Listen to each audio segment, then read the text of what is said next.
3, 2, 1, relax. It's meant to be a rest day, but I believe today's guest is probably not resting anytime soon. We have a 7 times regionals competitor, 1-time Sanctionals competitor in the sport of fitness, CrossFit. She is sponsored by Noble, True Protein, Pure Spectrum, VersaLifts, and she follows the Power and Grace program. She's a trainer at Rise and Conquer CrossFit in Bankstown, Sydney. Blacktown. Blacktown. My apologies. Right. So. You can find her on Instagram at Tia Wright09. 06. But super close. Mate, today I'm getting everything wrong. Well, Tia Wright or Tia Cranford, Yeah. welcome on the show. Thank you. Thank you for having us. Yeah. We also have Muller, who's the owner or co-owner of Rise and Conquer CrossFit. Yep. Co-owner. Who's the other owner? So Aldrin Oxing, call him Buzz. Yeah. Okay. Tia, after watching the Rogue Invitationals this weekend, Oh, yeah. you have a little bit of a, not a regret, but did you have any thoughts about, I should have maybe done that event instead of doing Wollongong? Well, it was interesting because the spotlight was really on Rogue, I kind of felt like, but my entire year was not shaped or scheduled around training or competing. And so honestly, if I was even invited to the Rogue Invitational, I would have felt a little out of place. Those girls have created a life of they train all day long. It's just a huge part of their life. And for me to be in a transition year, I would have felt out of place had I been at Rogue. That was, and I was never even near qualifying. They took the top 20 from the world, I think, and gave them invites. Is that how they did From it? the Open? Yeah. Okay. So. But that event looked amazing though. I want to go next year. Talk about having premier equipment. For an event, they had all the best stuff. But even the live stream and the way the workouts ran. Mm-hmm. Yeah, pretty cool. I think Rogue just has the network of good people to run an event like that. Plus, they've done the Rogue Invitational previous years. Have they? Yeah. I've never seen it, hey. Well, they have. They've done a competition, a Rogue comp. At the headquarters. I think they have had did they have a regionals? Oh, that might have been Reebok. I am 90% positive that they've had a comp before this Sanctionals. Muller, how positive are you that they haven't had one? Well, I've never seen it. If it was, maybe it was big in America, but... And do you watch a bit of it? I watched one event this time around. Honestly, the only thing I really saw from that this weekend was the girls running out. And I was like, those are all, games athlete. Yes, I was like, you saw the field of athletes. Yeah, that was crazy. It was sick just watching the top female heat was incredible. Everyone, the top male heat was incredible. And the legends was, it gave me, I got pumped up again, to put it that way. I haven't watched a CrossFit event in a while and been like, oh, wow, this is sick. Yeah, I think the legends, the videos they had introducing the legends, that was really cool. That was cool. It brings you back to where CrossFit kind of started, and it makes you appreciate all the athletes at that time, and then for them to be still training how they are today. That was pretty cool to watch. Yeah. Favorite athlete? Oh, I only watched the female, but for the girls... It's a tough one. There's too many. But when you watch that Legends, the clip. Oh, Legends. Well, Sam Briggs was there and she was just dominating. So she's it was easy for her. She wasn't even tired after. So for that one, definitely Sam Briggs. Tia, how about you? I knew you were going to ask me that. I honestly, I'm picking through my brain right now. I don't know if I have a favorite athlete. Well, this brings me to the first topic that I wanted to talk about is your introduction to CrossFit and how you got hooked on it and how you drank the Kool-Aid, because I think all 3 of us have done that at some point. What a fun time. Yeah, I loved it. I call it the honeymoon phase. That Absolutely. First time, first 6 months to a year and a half, I just loved everything. And I mean, Matt Chan for me was a big one that stood out, and I really loved watching him compete and also what he did outside of the gym. But yeah, you didn't have any girls or any guys that really So I was up in the Northwest and of the United States, and I got to be honest, the Northwest is like in its own bubble of the country. Like once I did a competition outside of the Northwest and like went down to Wadapalooza, I realized that everywhere is like a bigger community. So like the California people know the Florida people, and they come in and they just kind of know each other. But I felt like the Northwest was in their own little bubble. And so one of the athletes that came out of that area was, do you remember back when Emily Carruthers was competing? She just married Pat Sherwood. You know Pat Sherwood? Yep. I know who he is, but... Yeah, so she married Pat Sherwood, but back then her name was Emily Carruthers, and she's from the Northwest, but she was just an outstanding athlete, went to the games, well, I think maybe 3 or 4 times in a row, and just a natural athlete, but she was from the area, very similar beliefs as me, and I just like looked up to her. She's married, has kids, and just kind of managed it all. And so I remember her starting CrossFit at the same gym I started at. And then she moved on to compete and train. I don't even know where she ended up training at. But then I like was a baby and was doing regionals, and I saw her at regionals, and I was like, oh man, she's so amazing, like qualified for the games. And then that just became someone that I looked up to. Oh yeah. Emily and I were really close. Were you nervous the first time you talked to her? No, because I had known her from the gym. And so I was like, hey, like I'm this little kid, like I just want to compete, and like you made it to the games. And I just prefaced it with the fact that, I wanted to one day go to the games. But I just like giggle now, like looking back on like some little girl that comes up to a games athlete and they're like, oh, I want to go to the CrossFit games. And they're like, like you have a lot of work ahead of you. Yeah. Big journey. Yeah.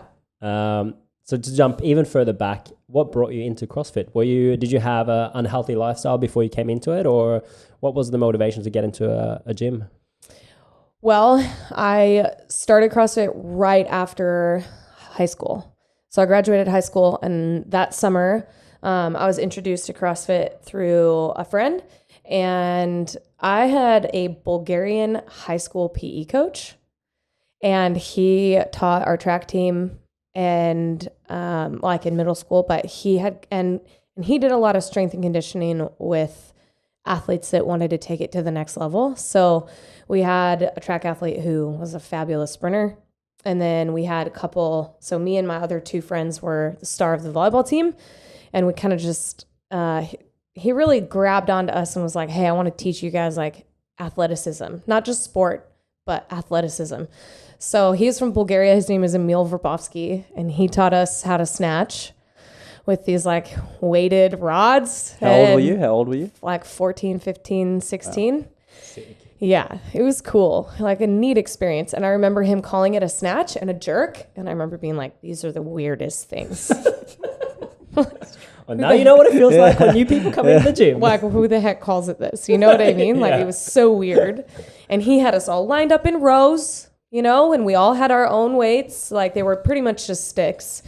And he would coach it however he coached it. I don't even remember how he would teach us, but I remember being up there and not understanding what we were doing. But the transfer was amazing. And really, like, my senior year was when I told him, I said, hey, I'll come at 6 a.m. before school and I'll train with you. And then I'll do my sports after school. And I think I was one of 2 athletes that told him and devoted myself to him to say, hey, I want to do this. And so obviously when I graduated high school, because there was nothing left. Like I was like, now what, right? I had never been to a Globo gym. I'd never been in the bodybuilding world. The only thing I ever knew was what Emil had taught me and sport, which was like club volleyball and tennis and track. And so, yeah, a friend introduced me to CrossFit. It was like just the diamond in the rough, like back in, you go in these like back alleys into these weird garages, and there were no windows and everything was black, and it was so intense, like nobody wore logos. Everyone wore all black. That's how I feel like CrossFit was back in 2010. Dirty and dusty. Yeah, really dirty, rugged. Everyone's playing metal music, and like, it's so rugged and awesome. And so he had me doing like air squats to a ball and doing jumping pull-ups. This is your first session? Yeah. In burpees. And I was back dying. in the day, we did squat to the ball. Yeah. Air squats to a ball and doing jumping pull-ups. Sick. And I just was like, well, that's pretty cool. So I found one near me because he was living in Gig Harbor. And so I found like a gym in my area. And I walked in and we were doing snatches. She was like, have you ever done snatches before? And I was like, yeah, of course. Like, I know what that is. And they were like, wow. What? Like, hi, I'm 19. I know how to snatch. Like, it was a really unique experience. So when I had the, like, not loss of sports, but like the lack of high school structure, coming into CrossFit and having classes and programming and a coach. And I mean, that's like a found home for a lost athlete. And then I was going into college for volleyball, and I went into my fall first season in college, and like nobody else was doing strength and conditioning. Nobody else was training. They were just playing volleyball, and I kicked everybody's butt in fitness. Like I was fitter than everyone out there. Everyone was sore, and I was like, I'm not sore at all. But you were a little bit short. Yes, I'm a little short. So, you know, like my fitness really made up for some skill lack, but they really did just take me for... Did you play a position or did you guys rotate? Yeah, no, absolutely. So I played back row libero, and then every once in a while they'd throw me in as a setter. Yeah. So, but yeah, so that's kind of the background. And then I actually quit volleyball in college because I said like, hey, CrossFit's like really where I've found my home. And the year I did that, I made it to my first regionals. Straight off the bat. Muller, how jealous are you on that? I've been doing CrossFit 6-7 years now. Still haven't made it, so pretty jealous. Yeah, that's incredible. Do you remember your first CrossFit session? I want to hear yours. Mine probably didn't happen in a CrossFit gym, but I grew up within the gym setting because my grandpa was a bodybuilder and he was actually competing. I had a few uncles who were bodybuilders, so it was just natural for myself and my cousins. Tia would tease me. I have a few cousins, and there's quite a few boys, and we all just grew up like coming to each other's houses and trained. So everyone had some sort of setup and just did a lot of. But do you remember when someone actually said this is a CrossFit workout? Well, not really. So the reason I was looking for something new is because I started getting into a little bit of running, but every time there's a running event, I'd stop bodybuilding because that limited me. And then I'd go back to bodybuilding after that's done. And then one of my uni friends, Paul Maloney, who owns co-owner of CrossFit Urge, I went to uni with him, and I didn't see him for about 6-7 months, and the next time I saw him, he was jacked. But he was really skinny before that. He was really skinny. And then he posted up photos of doing a competition. And then I think they were doing farmer carries, and that's not something you really saw 6-7 years ago. Oh, he did a CrossFit competition. Yeah, and then from there, Paul actually stalked him and messaged him, asked him what it was, and I found out it was CrossFit because he was going on a PN. So I started looking up CrossFit and did CrossFit workouts at Anytime Fitness back then. Oh, whoa. So I think one of my first must have been Fran, and it was like, it probably took like 12 minutes. And then you're on the floor for half an hour. Yeah. And then the next week I'd do it again. Then next week, and my goal was just to keep doing Fran? Yeah. That's the only one you knew? That's funny. I felt like that was a staple CrossFit workout back in the day. That's what everyone talked about. So, but eventually I knew that I needed some sort of coaching, some sort of structure, and then I ended up going to Nepean CrossFit, which was about half an hour from here. So I was going there for about a year. Oh, cool. That's cool. That's pretty much how I got into it, and then from there, just learnt so much from there going on. There's so many stories with people that started with Fran. Yeah. And I actually never get sick of them. They're mad. Everyone just gets humbled. Well, back in the day they did, but now I feel like people just master it so much quicker. Yeah, it's not such a big thing anymore these days. Well, it was so new, right? Like you think about the development of the sport, like people, there's still, even in 2010, people were so new to CrossFit and so new to the like feeling of what that is. Like, we had no equipment. Of course, we got wrecked by it because we had no metabolic endurance and we didn't have any sustainability for like feeling that CrossFit hurt. And now, I mean, we're like more than a decade into CrossFit. People have been doing it for more than a decade. And so they've had a decade of experience in that like feeling, that Fran feeling. Yeah. So people like I feel like they get just as wrecked, but they hold their own better. Yeah. Yeah, you're right. They execute better. Yeah. Yeah. Yeah. Yeah, that's exactly right. So we had, I went through it in the introduction. You've had quite a few years at regionals, but now the competition landscape or our season has changed. It's now called Sanctionals, but it's basically the same. And we just had our first Sanctionals, you had your first Sanctionals event, which was here in Australia.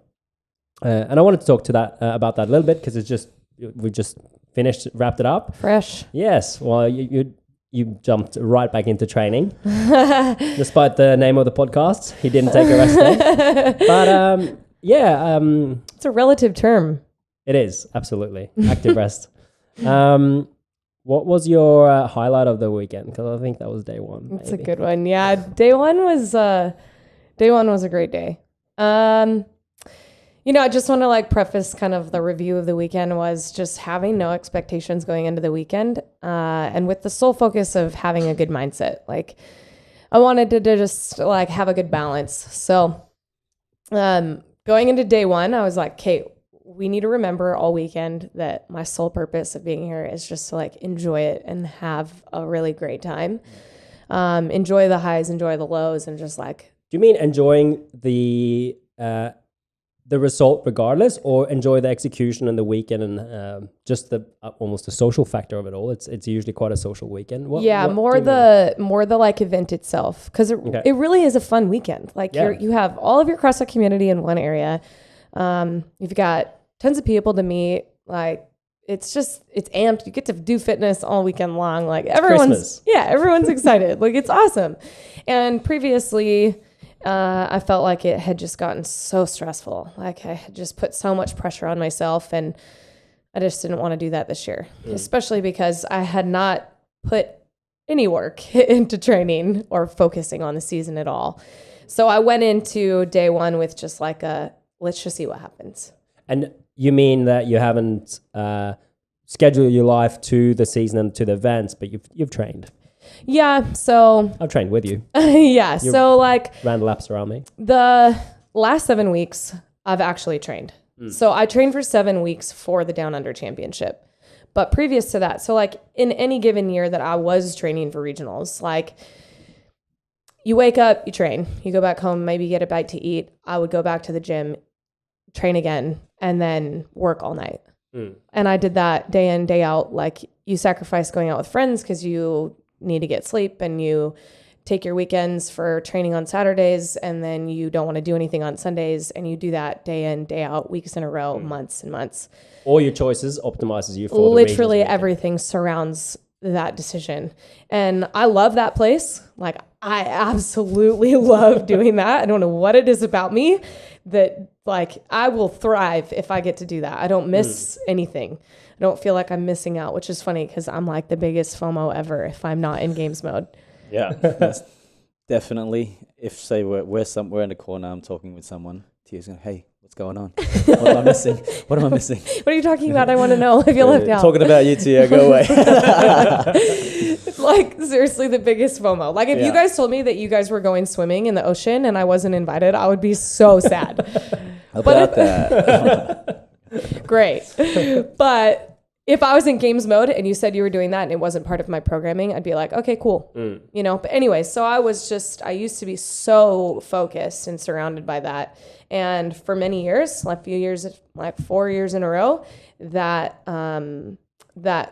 cultivated some really awesome responses in my performance, more results in my responses or in my performances. But this year, I did like maybe a session a week. My coaches wiped my training template clean. I didn't do anything, maybe did some classes here or there. And then I got married, moved countries, and started a new job here with Buzz and Muller. And like the Open started, and then I wasn't even going to sign up for the Open and signed up because these guys were doing it, and it was awesome here, and it was a huge community event. and then randomly qualified for Down Under. So like that's kind of the context of like this just happened, and Different it was to you, an other years for you. opportunity. It was an opportunity, not a standard for myself or an expectation. It was an opportunity.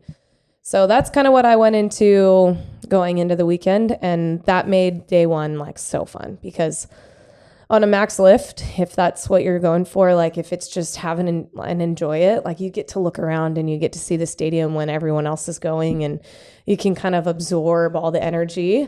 And it went really well. I PR'd my clean and jerk for the first time in a long time. Like, as you guys know, you do CrossFit for a while. It takes a long time to PR, and hitting a personal record it's achievable. It's so let's go in details on this story, because I think you had a plan with some numbers you wanted to hit. And maybe explain it for some people who haven't competed at regionals, because you're down in the warm-up area, you do a few lifts. It's the atmosphere can be pretty good, but it can also be a bit stressful. You take it from there, like, because you might not get equipment or whatever. Oh yeah. So my coaches we had all kind of jumped around with numbers. Like Muller was like, well, okay, maybe we'll start here. Like I was like, I think this is where I want to start. Maybe get 2 lifts in a minute. Tell me the numbers. What did you want her to start at, or what did you want to start at? So, all right, let's just say more effort was put into calculating pounds than actually lifting it. We had 3 numbers. I forgot what they were. Okay, so at first 220. Well, at first I was like, I wanted to start with like an 85 kilo clean and jerk. Start off really easy, warm up, and then hit 95 in the same minute. Because I wanted to get you wanted the first lift at the platform to be 85. Yeah, and then 95. Just to lock it in, but then Yeah. that's 2 lifts. That sounds like was his plan. No, that was my That was plan. your plan. Okay. This is why I have coaches. So conservative, right? then we decided we needed to do conversions. So then we started at 200 pounds. Which is closer to 90 kilos. It's 91. I don't know. Your gym's a pound. I think it's about 90. It's 91. It's meant to be 200. 7 or something. Yep. The starting weight was meant to be 200, but then we thought, let's decide once we go to the warm-up. Right. So Total she was free spirit. 200 in the warm-up, felt amazing. She did not even struggle. So I think the weights in the back area only allowed us to do 205. Yeah, correct. Because they didn't have the increments. So it allowed us to do 205. So from there, we thought 205 looked good, easy, not even a struggle. So you started at 210. Yeah, so we were like, okay, we're going to do 210. Went out there, like we had a good warm up. Everything was great. I felt amazing. Who did you warm up with? Did you share the platform with some other girls? Yeah, there were 2 other girls. One girl that I competed at the West Regional with last year. An American girl? Yeah. Her name is Haley or Heidi? Not I don't sure. know. She was Anyways, she was with Star Strength. there were 2 of them that were with Star Strength. And then we all just kind of warmed up together, and like it was great. Like there was no fighting for equipment. Like it was great. We had an amazing time, and everybody kind of knew each other. We were all very friendly. Nobody was like too weirdly intense. Well, everyone was trying to figure out what the numbers were. That's for sure. Yeah. And so my experience in weightlifting like really helped because I knew kilos, but then like I also grew up in America, so I know pounds. Yeah. So I know both. And anyway, so we hit 205 in the warm-up area and was like, okay, we're going to go out there and hit 210. So I'm like loading my bar for the first one and panicking. And I put 20 pounds more, I think, on the bar than I was supposed to. And I ended up, and then like it was coming up close to my time. And I like just ended up doing, I think I took it off, and then I ended up doing 212 for my first one.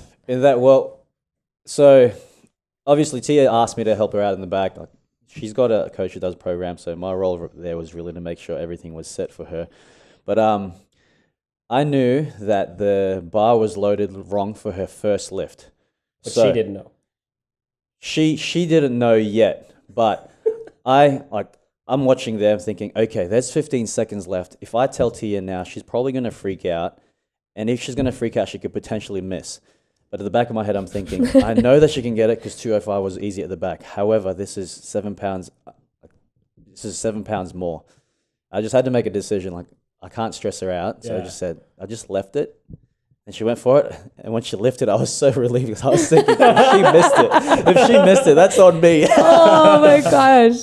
And then it didn't get any better from there. No, it didn't. Because of the pounds. Oh, It was so bad. I just don't even like, all the change plates were so confusing. So then I like put another one on, and I think that one went fine. And then I was like, okay, like I'm going to go to like 227. And I like load the bar, whatever. I declare my weight because we had to declare our weight. I was like, okay, I'm going to do 227. And then like 2 minutes go by. It's about to be my turn. And the judges go, this is 232. This is not 230 or 227. It's like, and I just kind of froze. And then the judge just like looked at me and he just goes, just lift the bar. Yes, what a boss. Literally. He And turned I was into like, coach. You turned around too. And I was like, yeah, just do it. I think You're I looking just turned strong. around and I just looked at him and was like, I don't really, okay. And so I didn't even think, like, I just went, and honestly, like super easy clean, super good. easy jerk. And then I was like, amen for that, because That's why you high-fived your judge. So yeah, I well. high-fived my judge. I was like, thank you for telling me to just lift the bar. So pretty unpredictable moment, but it happened amazingly. I was so happy. Yeah. You think they only have a minute to lift, but that was like those 3 minutes were the longest minutes. Yeah. But I knew every time she cleaned it, she'd be able to jerk it. Yeah. So that last clean, she got it up nice and easy, but like she was moving slow. I'm not a fast mover on those. Come on. But then once the jerk was in, Could you lift it twice in the minute? Yes, if you wanted. Yeah. And you could add weight as well Yep. in a minute. Was that? Did people do that? I didn't really. Well, that's what I meant by like my first minute. I was like, oh, well, 85 would be super light. And you have this, what happens at CrossFit events is you warm up and you have to check in before your heat. So like 10, sometimes 15 minutes before, but 10 minutes before. And then there's this like gap time between when the actual event starts on the floor. So from the time that you take your last lift in the warm up area and go out on the floor, there's probably about 15 minutes. Yeah. So not only is there 15 minutes, but there's also you lined up, like your headspace, your nerves. This is the first event. Like you've got so much going on in your head, and you're like, what just happened in the warm-up area? I don't even remember. And so I'm like, hop out there and don't even follow my plan. I had plan A written on my hand and plan B written on my hand, and I didn't hit a single number on my hand, either plan A or plan B. Like, it's so good. Nothing went to plan, but it's fine, whatever, right? So it does create those mad stories. That the max lift event is always funny to hear the background stories, because you see one really you just see one lift from the athletes, and it's like their highest lift, and that's what gets put on their social and stuff.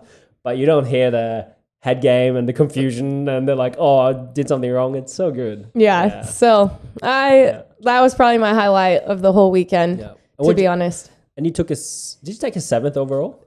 So that was 7th on that event. That event, yeah. Yep. That's what I mean, yeah. And I would never like compare myself to be like one of the stronger girls. That's very good. You're one of the smaller girls then. Yeah. I was really happy with that.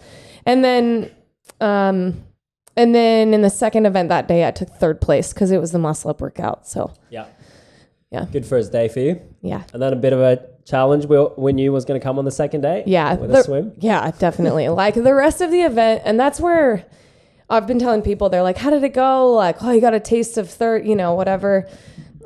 I was like, yeah, like, and based on like my background in this year and how it went and my perspective coming into this, I was battling all weekend, like, oh, a taste of the podium. Like, no, stay focused and like, don't put pressure on yourself. Like, oh, but you could do it. But you really need to just back off and like, remember, like, we're just here to have fun. And then, but like, what if you really crush this? You could maybe go. Like, I was just like battling and finding a balance between the two of those things all weekend long. And so I think with it said and with it done and over with, like, I need to practice swimming in the ocean. A little bit more than what you did. Yep. But I'm so happy with it, and it was an awesome weekend. So Did you guys start? Did they start everyone together in the swim? it was like 5 people at a time, 5 maybe girls. 2 or 3 minutes, like 2 seconds behind each other. It was like basically a rolling start. Yeah. Yeah, that's probably a good way to do it. So you didn't have to, crash with too many girls. Were you racing with someone? Well, here was what my initial mistake was. They said that we could go down and run on the hard sand, Yeah. But in order for us to get in the water, we had to go back up the beach to go around the gate in order to get in the water. Mm-hmm.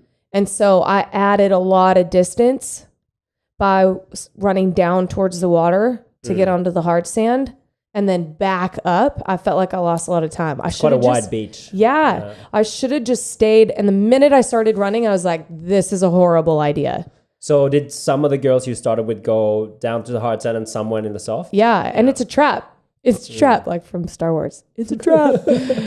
But it really was because I was like, oh, hard sand, like that's going to make the run easier. Yeah. But the easier route was not better because it took way longer. Like it's still running on the sand and didn't save us any energy. Like I should have just stayed with the pack and I should have just, you know, like run on the soft sand and then entered in with the pack. And because it wasn't that long, that first run. Hey, it was short. Yeah. Did you have a bit of a shore break when you got into the ocean or? Yeah, I had to adjust my goggles and then I was watching all these girls like right next to each other. And I was like, I'm going to get kicked in the face. And so I was like, I'm just going to lay back. Like, let's be honest, I don't need to win this event. Yeah. So, yeah, that's probably a good plan. Did you put your head under the water in the swim? Yes, I did. Multiple times. So proud. Didn't need a lifeboat. Nope. Did not even call a lifeguard over. And I was so proud. Yeah. Did you have fun doing that event? Just something different?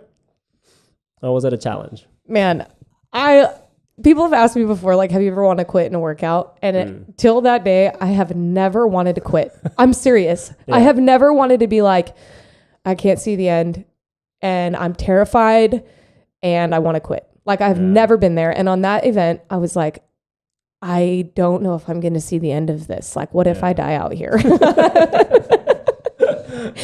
It's like a different ball game that people think. I'm actually like emotional. Like I can feel like how scared I was. Yeah. Like right now. And I was actually terrified. So I got out to the buoy and was already tired and I hadn't even done the long leg yet. I was like, I can't breathe and there's people and I just was like I was just frazzled. Yeah. I was like, I have to put my head in the water and I have to swim. And I did. And then I would come up and I was like, Dot was right next to me and I know her from California. And so I was like, all right, just stay with her. And she was pretty consistent. She had her head in the water and she was just really consistent. So I just stayed with her and we just went along. Yeah. So there's a big misunderstanding, I think, with swimming in Australia, and especially Australians against or talking about Americans, because they think, oh yeah, Americans can't really swim in the ocean. They're not that good unless they're from California or whatever. But it's also a different ball game, even when there's a little bit of swell and you're swimming with people and when you're racing. Yes. It's not a casual swim from A to B. No. In the sun when it's easy. That's easy. All the Aussies can do that because they've grown up in the ocean. Yeah. We're going to deal with feet kicking, water around you, and you're trying to get a better time. It's so different. Yeah. Yeah. And I got off of out of the ocean to do that last run. And I was like, far out. Like, this is where this term comes from. Like, I could not believe. I was like, I can't believe how tired I am. I thought I was never going to see the beach again. And then we had to run that distance. And honestly, this was cool. Like, now I look back at it. But anyways, Buzz and my husband decided to run with me. This is so funny. Oh, yeah, I think I saw that. Oh, my gosh, this is so funny. At the end of the evening, Buzz told me, he goes, man, I started running with you. And I was like, okay, this is good. Like, should I do this? But I think this is good. I think I should run with her. And then he goes, I didn't want to tell you in the middle of the workout, but I was like not going to be able to keep up. And you started speeding up and he was like, okay, Tia, you're doing amazing. Like, keep going. And he didn't stop. I was like, Buzz, good for you. It's not easy running in the sand. And he must have worn like normal clothes. Okay, so he was wearing all black. He was wearing a long black Rise and Conquer shirt, like long sleeve. And then he was also wearing like long black leggings. And I remember running and thinking, like in my peripheral, I could see him and thinking, I bet he's dying right now because it's so hot in those clothes. And it made me uncomfortable because I was like, that would be so hard. But along both sides, so like I'm from the States. Like I don't know if anybody knows me in Australia, but They do, because we were running and all these people along the edge were like, nearly there, Tia, nearly there. And I was like, this is so great. And then I would look up, I'm not nearly there, but I'm nearly there. Like, well, you got to experience the beach life. It was proper beach life. Slugging away in the sand. Definitely need to do more beach life. Yeah, it's a big. The beach was really wide down there as well, so the sand was really soft. Yeah, it was soft. That's deep sand you're slugging through. Yeah. I wonder if they'll do another swim event next year. Surely they will. So I think a staple. That was a big deal in the switch to sanctionals, because the regional heads didn't have a whole lot of control on the standardization of beaches or pools. Yeah. And so now what they've done is they've released a lot of the responsibility to the sanctional heads, these people that are running these events. But CrossFit has very clearly made requirements because there's been a swim at every sanctionals. So did they have a swim in China? I don't think they did. I thought there were a couple that didn't have a swim. So China and Rogue maybe.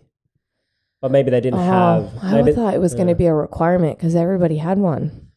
I mean, I'd say almost every single one that had the ability to do one or that had an easier ability to do one has had one. But I don't think even China, Brazil this last weekend had like a pool rowing workout. Yeah, I saw that. Yeah. Yeah, but I think the one that I don't think had was China and Rogue. It'd be great to have all of them standardized, because then that means everyone who goes to the games must be a good swimmer. Must be good in those kind of events, because usually you see, like, sorry, Easy Muhammad, if you're watching this. I remember him. I remember him as being the guy who goes to the games and he can't swim.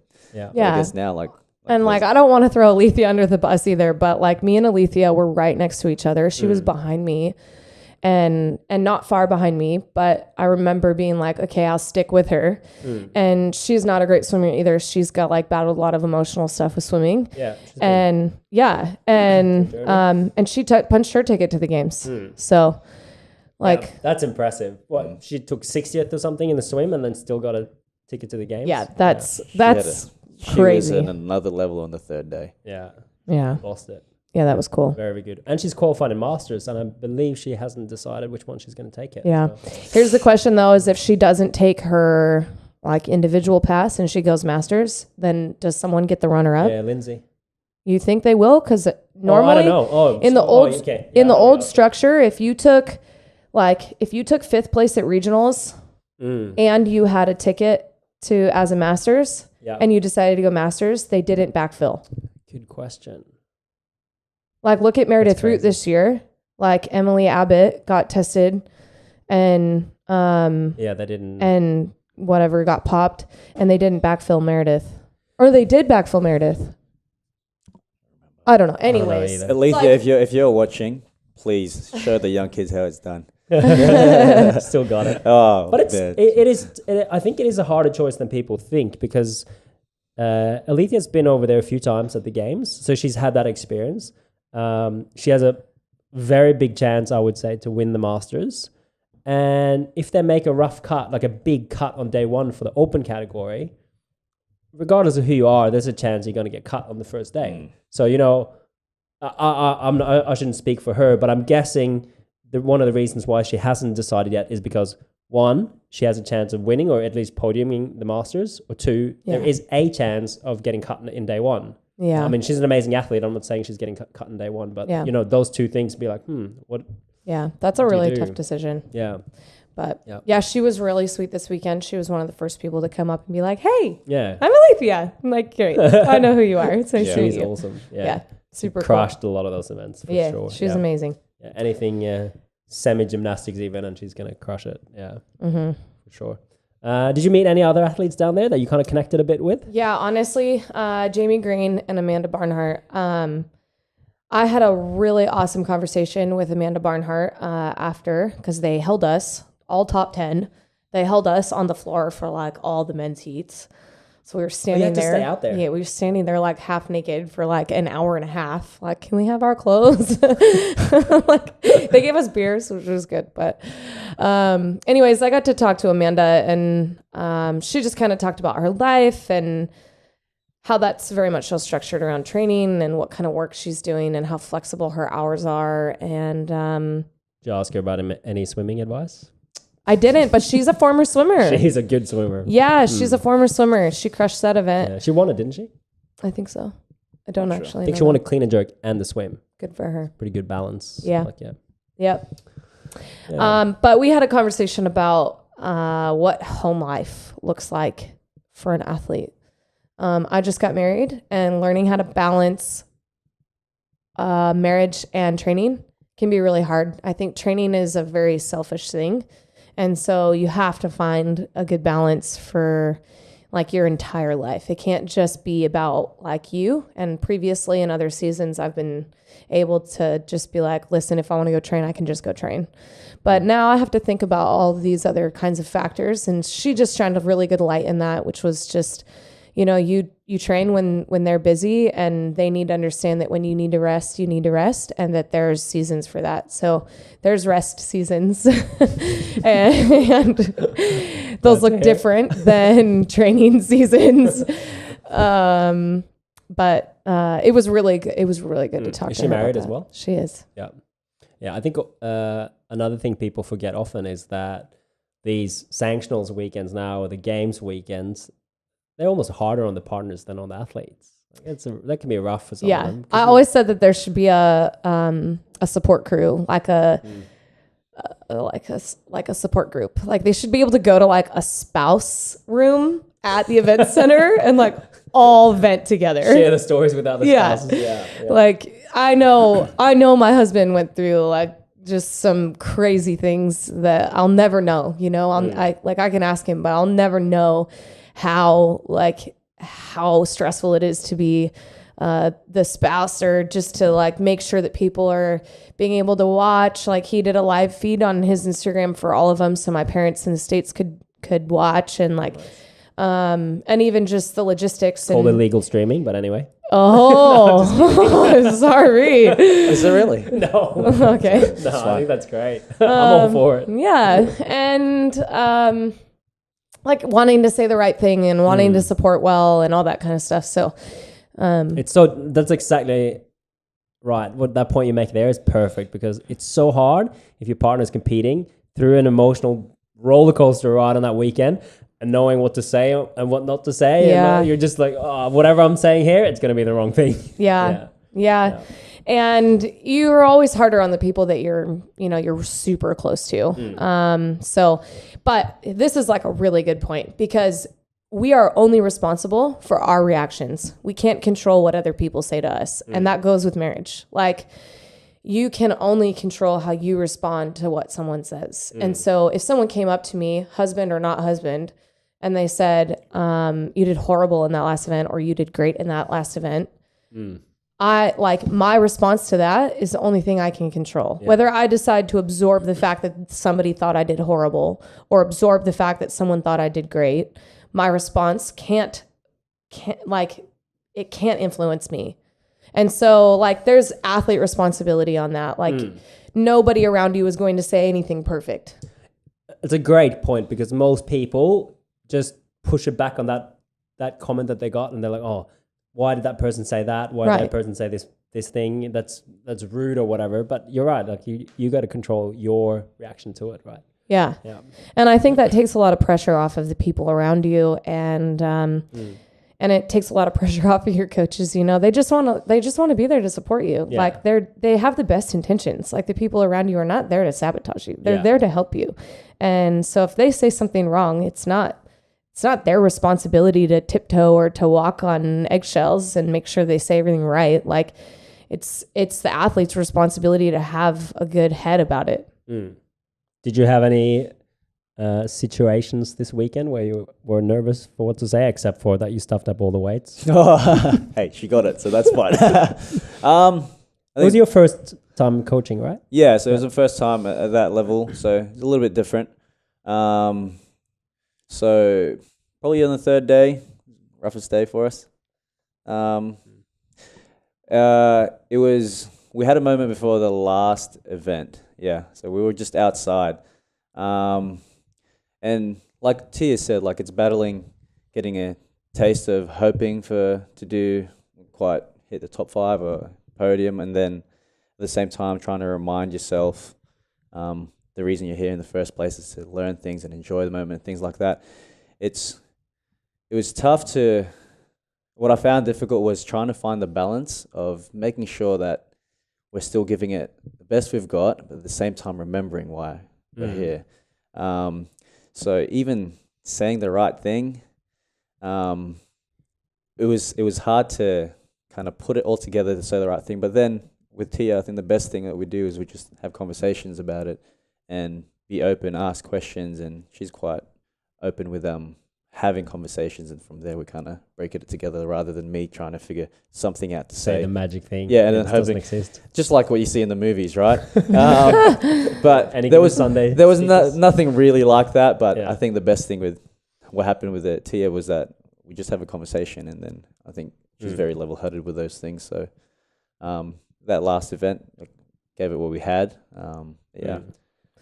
Yeah, the one of the conversations I had with Amanda Barnhart was, it's more important for you to have someone that's there with you for your training every day than it is to have like a coach that flies out to Sanctionals that programs for you and has never seen you train. And I am like so thankful that Danny and Muller could be there to support for the weekend, because they got to do all my training with me for the last 7 weeks. And they saw like a lot of the frustrations that I was going through in life. They saw like Muller and I on like week 5 of training decided to remodel the whole gym and stay up till 2 a.m. like 4 nights in a row. And it was super good for training, but the gym looks mad. But it looks great. And so, you know, like they know, Muller and Danny have seen what I'm like when I'm just exhausted, or what happens when I'm going into a workout where I'm like, I don't want to do this, or I'm just really tired. There was a week, I remember Danny was like, I can't, like, I'm just so tired. I was like, why are we so tired? And I told him, I said, you know, this is just normal and it's just how it goes. And so they learn about you when those moments happen in training. And having Danny and Muller in the back, I think they knew like the best version of me, so that when I started crumbling with emotional and physical stress, which is insane those weekends, they could kind of just bring me up to where I want to be living at, you know? So they did a really good job. And like, we just have conversation all day long. Like, that's what we do. We just talk. We talk through training. We talk about gym stuff. We talk about life. And that's what we did on the weekend. So it's almost better having your training partners there than a coach per se, right? Like it's not, yeah. And I called my coach every morning, and he gave me my game plan, and like my programming was on point and all that stuff. And it was super, like, really well done. Yeah. So well done. The tips I got from Joe were just, they blew me away, like so helpful. But on the floor, like having your teammates there and having them influence you as some like people that I look up to, that was just more important than anything. Were you actually able to see Muller's face behind that big camera he was holding? I was shouting. I did see you a couple of times. Danny can like yell loud. I was like, man, I hear you. Before we switch gear, I have one last question about your kind of your journey with competing in sport. I guess it's a big one, but what's the plans going ahead? Yeah. You know, I didn't train and I hung in that top 10. And I can only imagine like what a really great year of training would be, and what the result would be if I really devoted myself to some training. I felt really limited previously by working 40 hours a week and feeling quite run down. And now Buzz and Muller have given me a lot of flexibility to work a certain amount and to really make, if I wanted it, to make training a priority.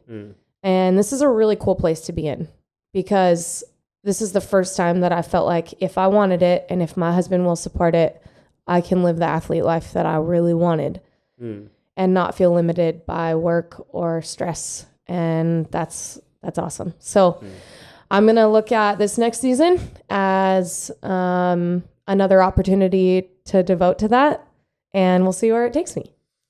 please qualify to the Rogue event because I will come over. Okay. Just as a spectator. I want an excuse to go. And this might not be a swimming event. You just have to send That would be send nice. me an email, ask for leave. We'll see first. Hey, it would be a great reason to go to the States to Oh. be competing in a Sanctionals. I'd rather go to the Rogue event as a spectator than to the games, I think. All right, I'm gonna have to watch these things. Like you were I'm even frothing. messaging me about it. I only watched one event, but I'll watch. I Yeah. saw that the crowd was pretty big too, and Yeah. everything was very professional. So You want to I'll know have watch something it. that's funny? That Rogue Sanctional is in Ohio. You know who's from Ohio? No, you? Amanda Barnhart. Oh. She was like, So- I'm going to go somewhere cool, okay? So she decided on Wollongong. Yeah. Compared to Ohio. Oh, that's So she bad. came down to Sydney. She's staying here till Friday, and she's going to like spend some time here. Oh, she's still around. She's going to make it a little bit of a vacation. Yeah. I'm actually surprised there's not more Americans coming over for our events because it is, I would assume as an American, going to Australia would be so much fun. Totally. But it is seeing- really far. It's a big flight. I think from what I heard, Jacob Hapner flew in on Thursday. I think he arrived on Thursday. So Yeah. he was obviously very jet lagged over the whole weekend. Yeah. So with And then that he- in mind, he did very well. He didn't stay very long either. Yeah. Mm. I 'Cause know he's already qualified. a lot of athletes have like full-time jobs. Mm. That's a big deal. So for them to take time off. What? CrossFit doesn't pay your bills? That was like surprised. that was like a God. post I was telling Tia about. So one of my friends, Derek Duff. So Derek Duff is a father of 3. He's a hard worker, but he's just doing the programming from his gym, and then he qualified. Anyway, his wife's just very funny after putting the post up saying, "Congratulations, Duff. Oh, Derek, you've done well. Kids are very proud of you." And then at the end of it, it says, "Now go back to work because CrossFit doesn't pay the bills." Oh my We gosh. say that all the time. They put $0 in your super. It's so But I do always say, with other local comps, CrossFit pays pretty well. So Yeah. we have Sarah Hemmings here, who's a gymnast. She's represented Australia, and I don't think they get prize money. They get certificates. She's got medals and so on. But if she was to say do a local CrossFit comp these days, I know that in RevX, prize money for first is $10,000. So if you're really fit, CrossFit can pay. yeah. 10,000. Yeah, RevX. Wow. You have to get through the gap. There's a gap. There's like the I don't compete, don't want to make money, and then there's like I compete and I do it recreationally, and then there's like I compete and I'm that good that you can make money. It's like Matt Fraser picked up $50,000 this weekend. I mean, he has had a very good year. If you go from the games to Dubai to Oh, yeah. Rogue, he's made a little bit of cash for sure. Yeah. Yeah, I guess it just depends how long that is sustainable. And I shouldn't say too much. I've made my career, like my work, not as an athlete, but through jobs, Yeah. through CrossFit. Oh, So it that's- has paid the bills. And your business is all based around CrossFit. Yeah. Well, there's a podcast that I listened to called How I Built This. It talks about talk about gold rush as an example. Whole lot of people go into the gold rush looking for gold, but then to get gold, you need equipment. Mm. And then he was talking about there's a lot of businesses who made money by selling pitchforks, shovels, and things like that. That's how Belkin came about. So Belkin, all they do is supply like cables. They supply things that Chargers. connect. Yeah, but it started with back in the IBM days. They didn't have universal like USB to plug something to something else. Mm. So they were selling different cables to plug, say, a different printer to IBM and then Mac. And now it's a multi-billion-dollar industry. So just like with CrossFit, you can make money. Yeah. Just doesn't always have to look like how Matt Fraser's doing it. I was just talking to my husband about this. Like, I started with no career in mind. Like, I started CrossFit from high school Mm. and had no idea what I wanted to be when I grew up, you know? And competitive CrossFit has almost shaped that for me, though, because now I'm like, hey, like, I want to coach, I want to be in the gym, and this is something that really fuels me and fuels my passion, and I thrive off of it. And now I've moved across the world, and I'm saying, like, hey, like, this is the life I want to live. Mm. And so, like, there's a way to live that career and to build that. It just takes time. Yeah, you just got to find it. Yeah. really. So perfect segue, because I wanted to talk about you being a trainer at Rise and Conquer Mhm. and about being a CrossFit trainer. there is a lot of misconceptions still, and it might even be getting stronger and stronger about what it means to join a CrossFit gym. You know, people who have never experienced it, they hear all about the injuries and that it's dangerous and so on and so forth. What are the biggest misconceptions that you find, and what's the best gateway to get into a CrossFit gym? I would say one of the biggest misconceptions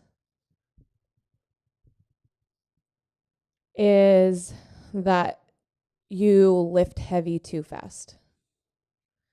Because I would argue that coaches are pretty good at saying, and I can't speak for all coaches, I can only speak for the ones that I know intimately in our gym and the ones I've worked with in the past. But if a beginner comes in, you're probably going to be working with an empty barbell.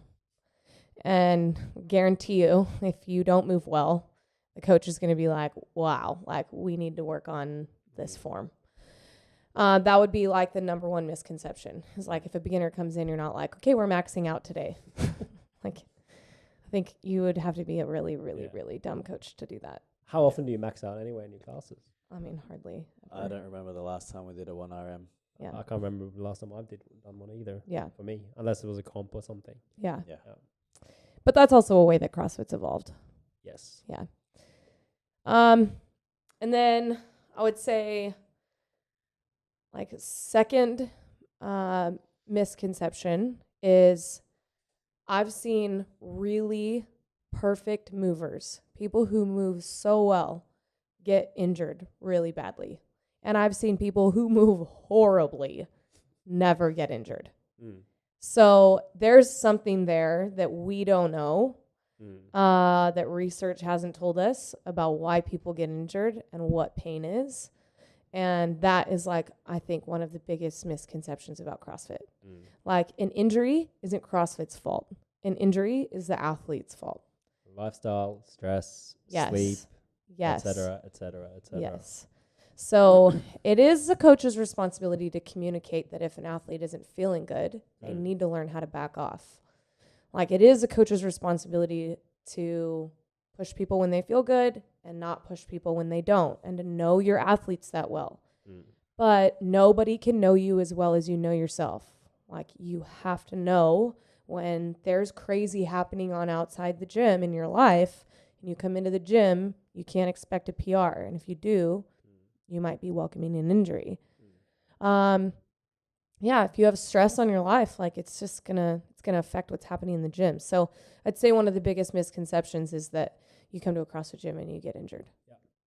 Injury is such a mute point to me because people get injured everywhere. You see people play social rugby, it's way more injuries. Yeah. I go to a Brazilian jiu-jitsu place and they're like, oh, like, you do CrossFit, people must be getting injured all the time. And then I see them on the mat, like, they're like injured ripping all their the shoulders time. off. Yeah. So it's, I mean, if you're pushing yourself a bit, there's always a little bit of a risk, but you don't have to come in and push yourself to the max all the time. And that's part of the thing that we say often, which is easy to say, hard to do, is like leave the ego at the door.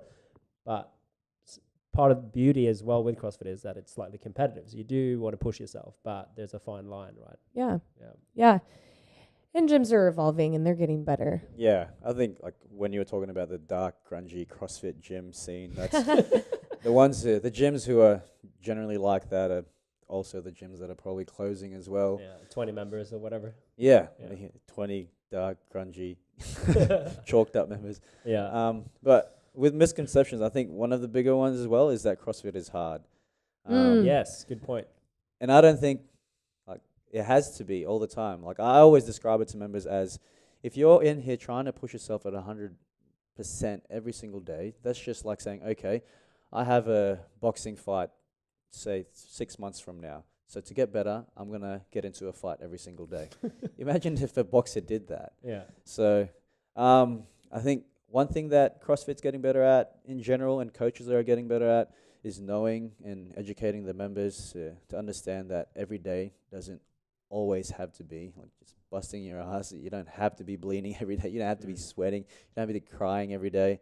And just learning how to be good to your body and like, slowly load, and then when it's time to test, we can test. but just like take a rest day. There's times for that, and there's times for testing yourself. But Absolutely. I think CrossFit's just been picked on so much in regard to that, but I think slowly that's coming along. Even in the Joe Rogan podcast. So Joe Rogan, if you're watching this, let us in the podcast. It's it's such a good point, because I do still see a lot of people that I meet through the fitness industry, and you can just tell they're so curious about CrossFit, but they just haven't dared to take that first step yet. Yeah. But they definitely want to, like, they've been, been very skeptical for a long time, but then they're like getting closer and closer into getting their foot in the door. Yeah. So that brings me back to that other question. What is the best way to start? Best way to start. I want to add one more misconception. Oh, sorry, yes. I have one more really good one. And it's that CrossFit gets easier the more you do it. Gets harder. Like, listen, it is absolutely learning pacing, and there is absolutely balance. But everyone's like, oh, you just reach a point where it just is like easy. I'm like, nah, bro, it gets way harder. Because what happens is the better you move and the more efficient you are and the more you learn you can push yourself, like the harder that gets. Like we were just talking about, like it's harder to PR. Like you have to work way harder for that kind of stuff. And the window of learning narrows. And so you really have to focus, and you really have to like find what it is that's going to make you better. Like look at someone who can efficiently burpee. Like, how do you make burpees faster? Like that seems like such a silly question, but you can always be faster on a burpee. And guess what? If you ask someone to do a set of 20 as fast as they can, it's going to hurt just as bad as someone who needs to like worm off the floor. Yeah. Like that. If not worse. Yeah. Right. So if somebody is coming into your gym and they're like, oh, I just, I want to get past this like beginning phase where it's just like so hard. I'm like, well, you're going to like fix your expectations there, because this does not get easier. There is one way where it gets easier. It's if you do it for 10 years and you push really hard, and then you just slow down really fast. Like you just do 10 years first, and then then it gets a little bit easier. Yeah. But getting people started? For me, I started on my own, researching everything online, doing things in my garage, and then doing things at the Globo gym. I think the best way to start, so that you don't develop bad habits, or so that you have a coach from the get-go, is to get into a gym and test it out, trial it out. Get coaching. Yeah, but at the same time, you got to make sure that you come to the right place that's teaching you to be healthy and not just busting yourself. That's part of our Okay, so I'm going to change the question a little bit, because that's a great point. Because part of our problem with CrossFit is that CrossFit gyms are not the same. They're very, very different. Yeah. Extremely different. Yep. So, to flip the question a bit. Yeah. Say if I'm looking for a CrossFit gym to sign up to, what should I be looking for to kind of gauge whether or not it's a good gym or not? You're going to get me all fired up. Okay. Perfect. I like it. Oh, man. Get going. It's like, this is what Buzz and Muller and I get to do all day. This is try and figure out how to be the best CrossFit gym we can be. Yeah. Well, look, there's multiple angles into why I think CrossFit gyms work. Like one major one is the community. Like it's close-knit, and like if you're not here, your friends are going to call you. I will jump into a quick point about the community, though. That means nothing to someone who hasn't been here. Yeah. Well, they don't know what it means. Okay, I guess we'll start with one point, and then because we have to talk about this. All right. So community, though, like I'm telling you, and I told this to them when I first got here. I don't know what it is about CrossFit gyms, but the CrossFit gym community always reflects the owners. Every time. Yeah, I know gym owners that are really quiet. They're a little bit more socially awkward, but they're great people and they're great coaches, but they're just a little different, right? Their entire community is like that. And it's the weirdest thing. You walk into the gym and you get an immediate sense for it. I walked into this gym and everyone was super nice, high fives, so friendly, just genuine care for people. And look at Buzz and Muller. They're like, they genuinely care about people, really awesome coaches, and they're very smart and they're pushing for excellence. And that reflects so well in their community. These members here are the same way. Yeah. And it goes the other way too. There are people who don't push for excellence and they just want to like settle for whatever, and they're quiet and awkward and weird, and their members are that way. Okay, so this is for someone who's wanting to try out CrossFit. One thing you're going to look for, obviously, is a great community makes the environment so much better. But at the same time, you don't want to just have a great community, but then horrible coaching. Yeah. Yeah. So can we then tip over to what are we looking for when we're coaching? Is that... Yeah, because what you're saying with the community, you have to actually go into the gym and experience it, right? Yeah. Like it takes a little time. It's not just, you do get a sense after 5 minutes, but it takes a bit more than that to know what the community. You got to catch their vibe. You got to like what they've got, what they have. Yeah. But if you got that right, one that's suitable to you, that's great. That makes training so much easier because instead of coming in of it being a chore, because you're around people that you enjoy, it makes it such a fun experience. Yep. So you look forward to training instead of dreading, oh, I have to do 150 wall balls today. Oh, I don't know who really looks forward to that. But you get my point. Yeah. With coaching now, there's many things to look for. I'm just thinking like with programming, you don't want to go to a gym that just has randomized programming where they still write it on the day. I don't know if that happens anymore, but you'd like to go to a place where they program ahead of time and to make sure that they have your safety in mind, you have your progression in mind, and not just random. That's another misconception with CrossFit. I think movements are random. So Yeah, they definitely shouldn't be. Two thing with coaching, you have a good coach and a good gym ownership when the class is actually taught. So teaching isn't just telling them what the workout is and then allowing them to get ready or showing them the movements. Good teaching is, here's what the workout is. Let me show it to you. Let me have you practice it. And then we're going to do it. Right?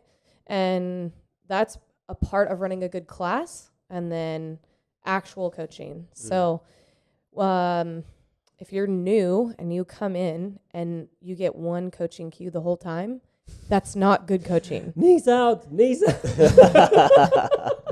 Can't go out any further. And they just keep repeating the same cue. Yeah, that's not good coaching. Like, good coaching is the coach that says, okay, drive your knees out. They don't do it. Drive your knees out. Okay, you're not doing it. Let me help you do it. Let me help you find a way to do that. Yeah. And here's why we do it. And then they do it right. And you say, awesome job. That was fantastic. That's what we're looking for in the squat. Yeah. Good coaching is good class management, teaching a class and a safe class, and then focusing on that new person or every single person in that class and making sure that they're actually improving every day. A detail, so I do get asked every now and then from friends that are, it takes them years to try CrossFit and then they finally decide to go and try it. And they do ask this question whether or not, what should I be looking for? And to that point, I always say one thing with the coaching that they should look for is that the coach is actually hands-on. Yeah. That sound weird, but if your coach never touches you or like tries to push you into the right position, if you're in a wrong position, to me that's pretty strange, unless you're uncomfortable with it and you just tell the coach you don't want to. Some people are really coordinated and you can just say hips back and they know. Someone who's been a gymnast for years, you're like, you say one cue once and you're like, all right, you're done. Yeah, you got it. You got to like physically push them in the right direction, Some right? To people. learn a hinge or whatever. Some people. Yeah, that's one of the things I say. And then to your first point, another thing that I find easier to look for when they come into gym is that if the owner or the coach, they just keep talking about the gym and the community and blah about themselves and blah blah blah blah blah blah blah, and they never ask them a question. Never ask them about your sporting history, your injury history, what do you do for work, how many hours do you work, how often do you sleep, all that stuff. If they never ask any of that, I'm like, get out of there. Yeah. It's so bad. Yeah. Because that's how I was taught. Well, eventually, average CrossFitter would come to the gym maybe 4 or 5 times a week. So they'd be spending, say, 90 minutes every time. Yeah, so that's a lot of time during the day. So you definitely want to you go to a place where they actually care about you genuinely. They know you. They know the details about you. So it just puts everything together.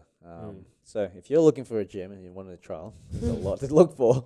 But what would you say would be priority? What would you look for, number one thing? Like, say if I wanted to try, like, what am I looking for? What be, because it's so hard because we're listing a lot of things, but what do you think reckon will be? I know that you're the host. I'm asking you questions now. That's okay. You can ask Conversation. Yeah. But what would be number one thing? What would be priority? If I was going to help them choosing, I would try to look at the programming a little bit, because if it's a benchmark workout every day of the week, that's a pretty bad sign. Yeah. And offer different, not necessarily different programs, although that is a plus, but athletes that are in a CrossFit gym can be very, very different, and they have different goals. So whether or not you're trying to, some people might not have an interest in snatching, especially full snatching if they've got bad shoulders and, they're in their 40s and their shoulders do struggle. Like some of the things, don't want to go in and do 150 butterfly pull-ups a week or snatch heavy weight for reps again and again. You want to have something to offer that type of person as well. So if they do look after your general pop in that sense, I think that's a great sign. Yeah. If you're new, you don't really know what to look for. That's the problem. Yeah. And I think if you're new, you need to develop the sense for what you want. So going to one CrossFit gym and being like, oh, this must be a really good one because I liked this coach and this programming seems good. Like I had a good time. Okay, well, maybe you should walk down the street and go to a different gym and see how they do it. Maybe they have a worse community but better coaches. Maybe their facility sucks, but they have amazing coaches and their community is great. Maybe it's a different combo. But like you have to develop a sense for what you like. And that's individual, right? And that's very individual. Because what if you have a sports background and you're actually a good athlete, you can kind of manage yourself. So you're like okay with like some coaching. And all you want is a really nice facility, good equipment, and a good community. So like whatever about coaching. It's a great point because I actually went through this a few years ago when I decided to start Brazilian Jiu-Jitsu, which was brand new for me. And I was like, what do? I don't know anyone really where I lived in Melbourne that did it.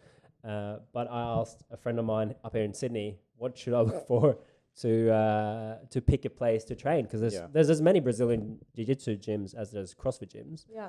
And he said exactly that point. He's like, you got to go and try different ones. And I did go to 3, and I like picked one, and so glad I did. That's how I got to Rise and Conquer. Oh, really? I went to pretty much every gym that was close by to my home.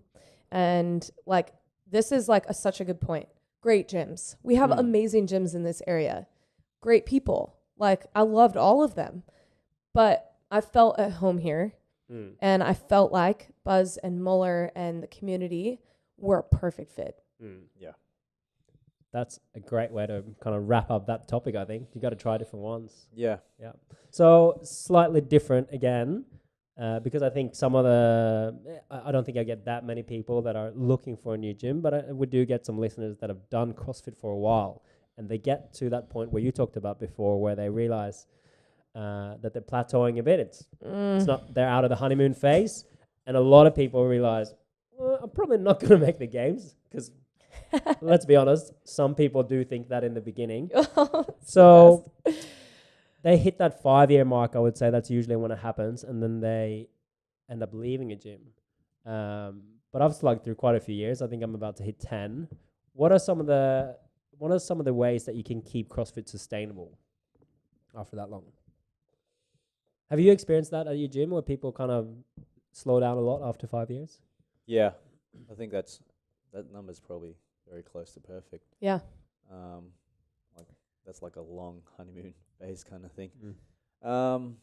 Yeah, so we've had a few people kind of reach that point and then they wonder, what do they do from there? But I do find that there's some people who kind of hit that plateau, but then we're talking about the more experienced and competitive guys, yeah? Yeah. I find that for people doing local comps, that's something that fire people up.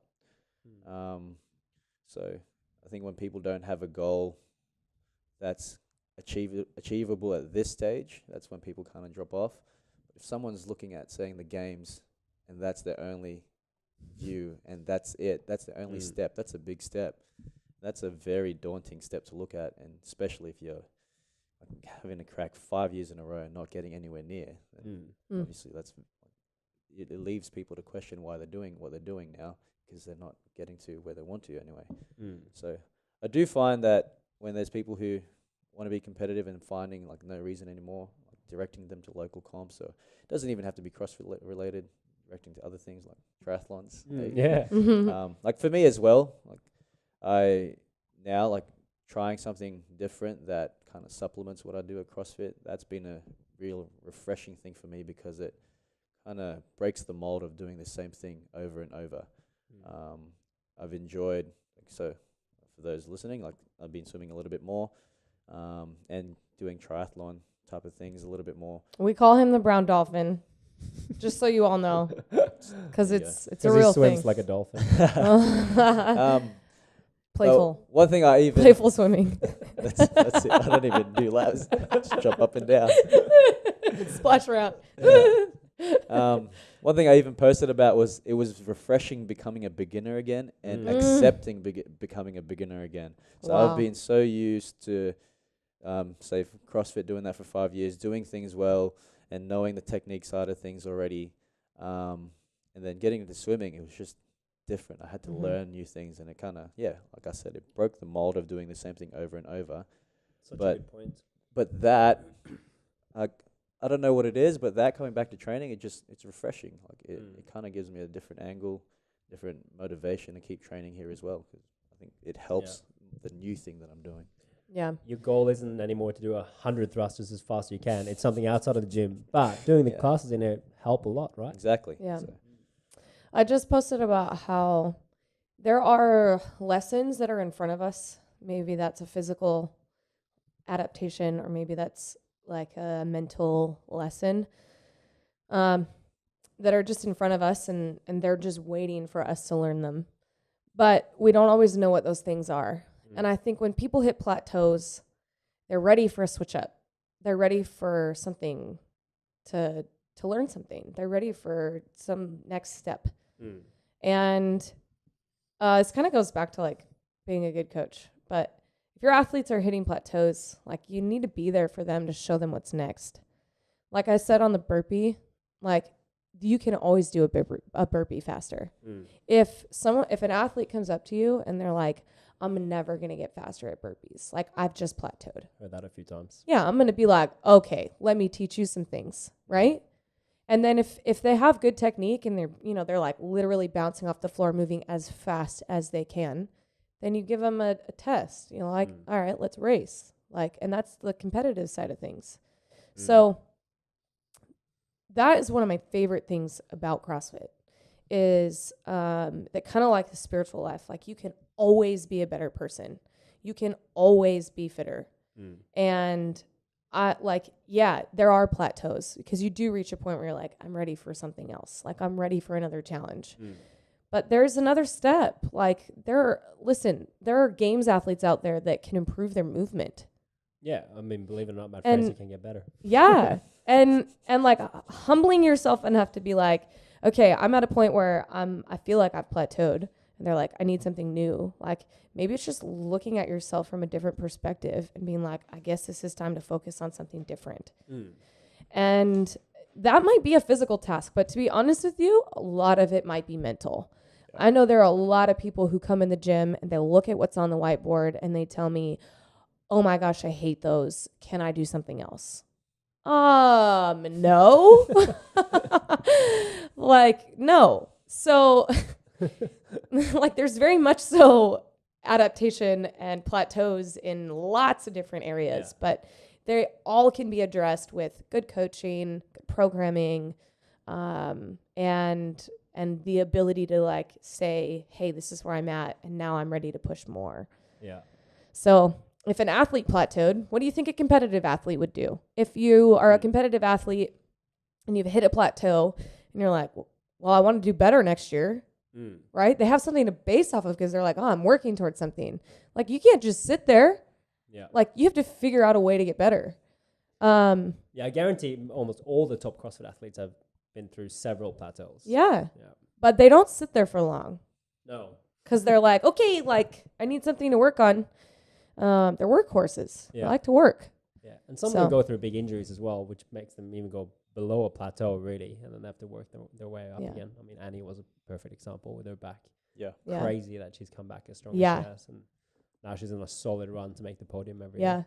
But I would argue too, I actually said this to Dan Bailey. We were having a conversation about his surgeries and all his knee and arm. Anyways, I told him, I said, sometimes injuries are a blessing in disguise because they're more of a mental battle than they are a physical one, especially for a competitive athlete. Like, their bodies are going to heal and things are going to take their course, but it's more mental and emotional sometimes than anything. And so for Annie, like, that might have been the best journey. That might have been the best thing that could have happened to her, because she just learned, you know, how to balance or how to rest, or I don't even know. I'd have to talk to her about what it meant to her. But Fix and balances. it could have been just proving to herself that she could bounce back like that. Like, heck, that is so cool. Yeah. So, like, what you can define a plateau however you want to define it. But, you know, if an athlete came up to me and they said, I want to get better and I feel like I'm not getting any better, or listen, like, I got a lot better last year and now I feel like I'm worse. It's telling them and encouraging them and showing them that they can get better. So, to round this off, what are some of the challenges that we have that's coming up? Doesn't have to be athlete related, but maybe that's the most obvious way to go. You got your triathlon. Okay. Definitely know that one. Yes, I got that in October, and then possible half Ironman next year in August. Oh, which Ironman are you going to do then? Cebu. So, I'm Filipino, guys, and there's this. I didn't know it was such a big That's thing. why in everyone's his Philippines. cousin. she's catching on too fast. But yeah, I actually want to try that. Like, that'll be. So it's a half Ironman in the Philippines? Yeah, it's a big one. It's a big international one. Ocean swim? Can I be your coach? Yeah, I think that's a great idea. Just make sure you load it up right. Oh my gosh, yes. I'll put rocks in your shoes. Just kidding. Oh, that's awesome. That's a great challenge. What time of year is that? So the one in October is in Nepean. That's just I think they call it a sprint try. We're doing that with a few of the CrossFit Urge boys, and then August next year. And what does your training look like for that? Do you do anything specific? So right now, look, my focus is a whole lot of swimming. So just working on my strokes, being consistent. So like, I started from a 25-meter pool, having to rest every 25 meters, to last week doing 1,000 nonstop, which that I've only been doing that for about 4 months now. So and all it took was for me to decide, like, regardless of how I feel, whether I like it or not, I'm going to go to the pool Thursday morning, 6 a.m. And I've been doing that every week. Sometimes I'll go twice a week. And I've been getting some lessons at the beach with Kimbo as well. Haven't helped you that much yet.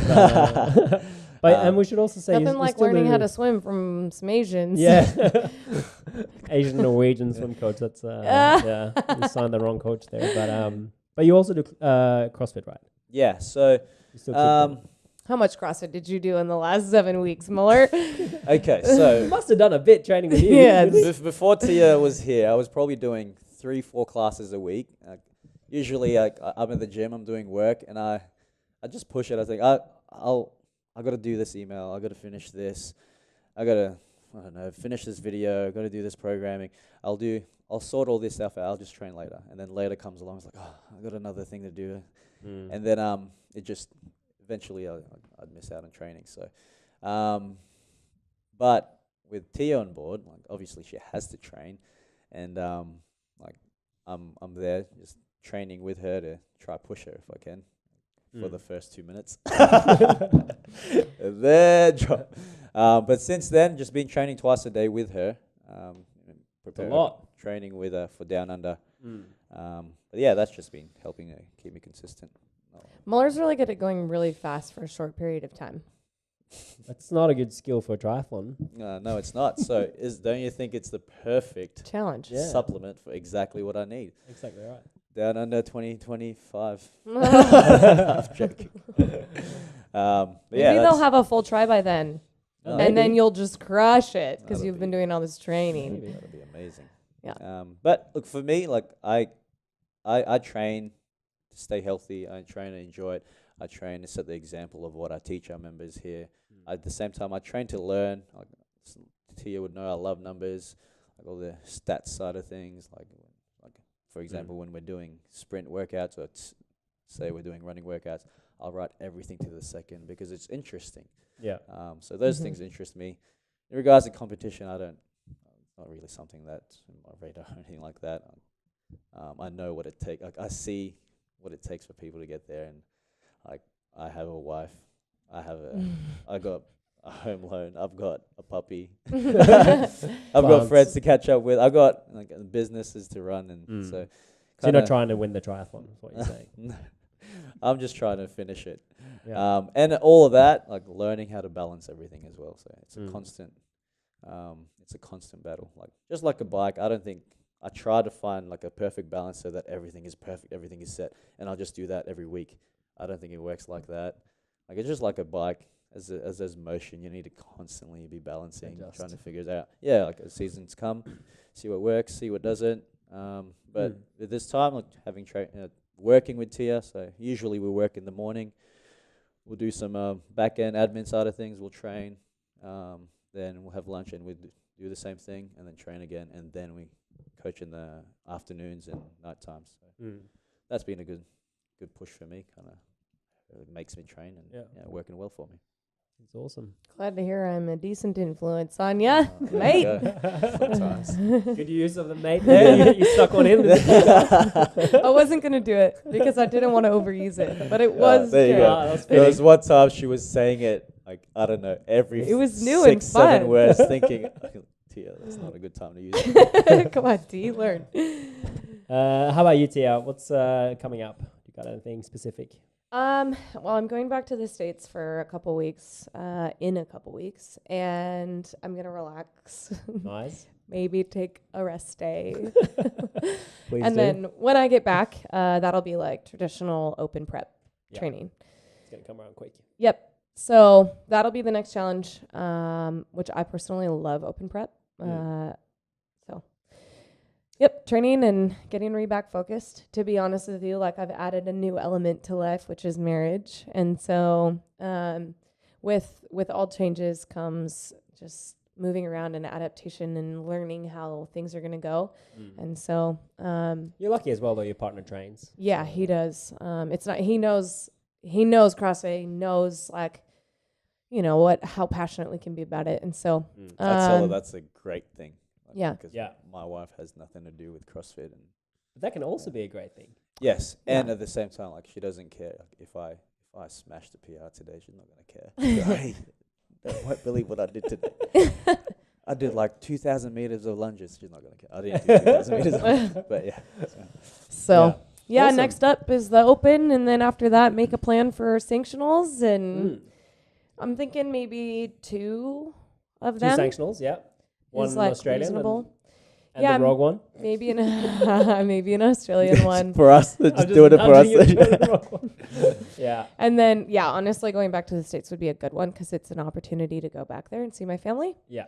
But I honestly haven't made a plan for that. So it'll be easier to plan the next season. Not at this point because we don't know quite yet. But I think the next season will be more easily overview of it. Like the structure makes way more sense. Yes, that's what I'm trying to say. Yeah. Awesome. So I want to shoot for Down Under next year, though. Again. Yeah, I loved it. We're going to swim a bunch. Yeah, we are going to swim a lot. Can't wait. All right, Tia, anything you want to plug at the end for any listeners that got through all of this? Sponsors, where to follow you, where to come and train? Yeah, honestly, I think like the message that I just always tell people is that like our mind is everything, and it's kind of the message that I share on Instagram. Just like our physical fitness is an opportunity to improve ourselves. And so if you're really interested in that kind of headspace, like give me a follow and read along. Instagram handle? Yep, TiaWright06. TiaWright06. What's the 6 for? I was TiaWright 01, 02, 03, 04, 05 was taken. Okay, so not a magic number. No. And so, yeah, that's it. But, I mean, my sponsors are all on there, so. Awesome. All right. Thanks for the chat. And we'll have to have you back on next year after the Rogue Invitational. Man, what the hype. Thanks, Awesome. guys. Thanks for having us.